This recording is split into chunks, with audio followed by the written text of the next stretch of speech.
এই গরমে হালকা পাতলা ঝোল খেতেই কিন্তু ভীষণ ভালো লাগে। আর এই রকম যদি জ্যান্ত পুঁটি মাছ হয় তাহলে তো কথাই নেই। আমি পুঁটি মাছগুলো ধুয়ে নুন হলুদ মাখিয়ে নিলাম। তারপরে দেখো এই রকম সজনে ডাঁটা আর টাটকা এই কচি লাউ দিয়ে ঝোলটা বানাবো। লাউগুলোকে কেটে নিলাম, আর খুব বেশি ছোটও না খুব বেশি বড়ও কাটলাম না। তারপরে সজনে ডাঁটাগুলোকেও কেটে নিলাম। এবার গ্যাস অন করে কড়াইতে সর্ষের তেল গরম করে পুঁটি মাছগুলোকে লাল করে ভেজে তুলে নিলাম।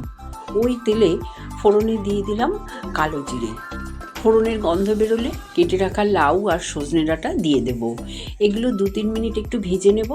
তারপরে স্বাদ অনুযায়ী নুন, হলুদ গুঁড়ো, লঙ্কার গুঁড়ো, কাঁচা লঙ্কা দিয়ে দিলাম। ব্যাস ভালো করে একটু নাড়াচাড়া করে নেব। এবার 1 কাপ জল দিয়ে দেব।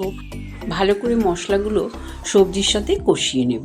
ঢাকা দিয়ে কিছুক্ষণ রেখে দেব, তাহলেই সবজিগুলো মজে যাবে। খুব বেশি তো সময় লাগে না গলতে। পরিমাণ মতন গরম জল দিয়ে ভেজে রাখা মাছ, বড়ি দিয়ে দিলাম। কিছুক্ষণ ফুটিয়ে রান্না করে নিলাম। নামানোর আগে সামান্য একটু আটার গুঁড়ো দিয়ে দিলাম।